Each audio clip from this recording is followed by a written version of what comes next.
I'll tell everyone right here, right now, how to get fucking rich. I'm gonna tell you how to get rich. If you're a scientist, you never ever wake up, go into the lab, pour the right chemicals, and fix the problem.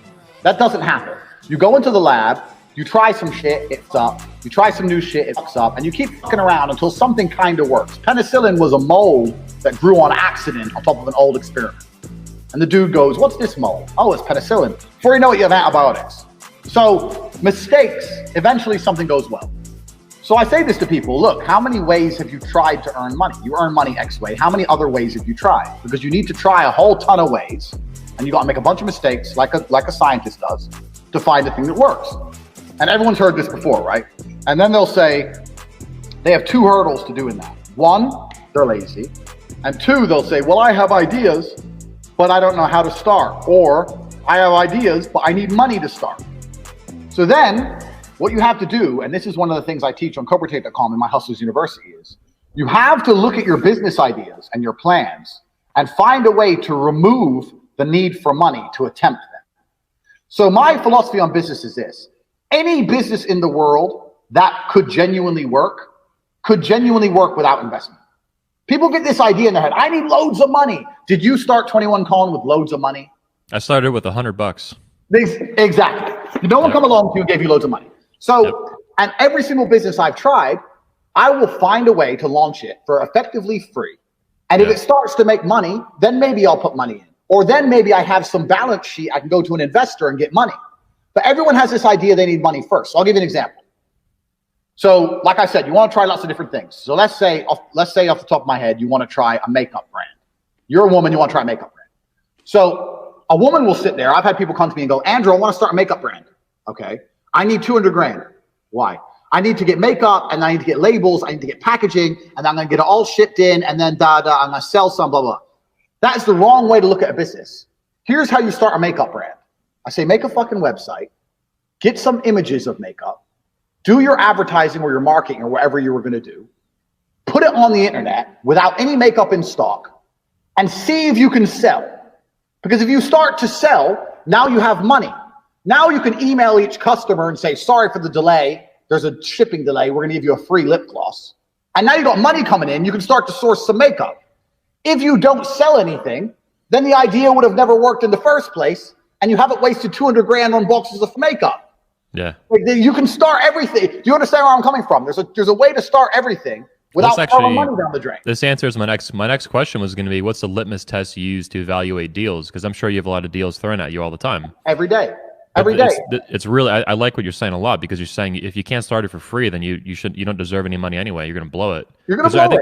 They're trying to offload responsibility on you or an investor is what they're doing, I think. That's exactly what they want to do. And they want a nice office, and they want to pay their personal bills, and they want to go to the office and feel like the big man with their investment. See, everyone has this idea now because tech companies raise billions and have no profit forever, and then turn into like a super billion trillion like TikTok and all this shit. That's not real world. You're not going to invent some TikTok app, okay? That's you have a better chance of winning the lottery. And in reality, if you have a good idea and it will make money, you can find a way to do it for effectively free, especially with an online business. I said this before. If you want to sell something online, do all the marketing you were going to do, get the website up, and see how many you sell. Worst case, you send the money back. But then you can come to me and say, look, I sold 400 of these. I didn't have the money to get them made, but I sold 400. If I had them made, I could have made this much profit. You can come at me with something instead of saying, I need $1 million and I want to get this shit made, and then I'm going to try and sell it. It's the wrong way around. So once you understand that no matter any business you can attempt with hard work and no money, then you get to do what a scientist did. Well, now I can try everything. And before you know it, something's going to stick and you're going to start making some money. It's really that simple. And I say this to people all the time, and they go, yeah.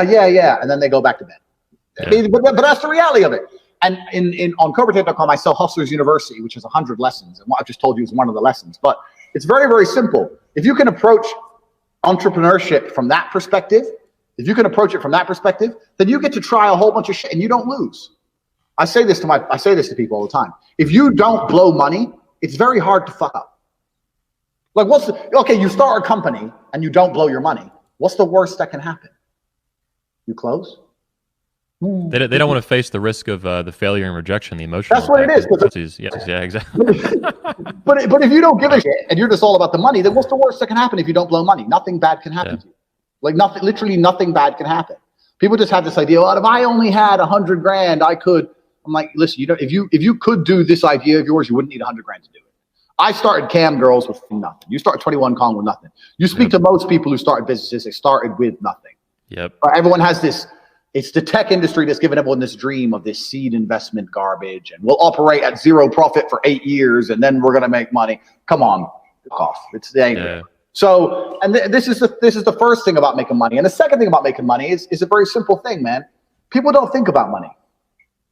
Like when I was broke, all I thought about was money. If I was in a coffee shop, I was sitting in the coffee shop with my coffee, and I was looking around at all the other people in the coffee shop. How many people are in here? Who bought cake? What's the average spend? How much is the rent here? How much is that member of staff? Do they sell sandwiches? No, they don't sell sandwiches. Why not? Oh, most of the people in here are men, businessmen. Why is the waitress not attractive? The waitress is a fat bitch. Why is that? If I was next door, would I make more money if I did this, this, and this? How much would it cost to do that? That was how my brain was. All I talked and thought about was money. The only people I hung around with talked about money. When I sit down with my friends, they'd be like, how are you making money today? I didn't sit around and talk about anything else. I didn't think about anything else. I've attempted so many things. And the truth is, about half of them made me some money. But when I discovered Cam, I knew I discovered the golden egg. But before that, I tried so many different things. I always had a way to find money. Well, you weren't afraid to fail, is what it sounds like. Good courage. Yeah, I didn't give a shit.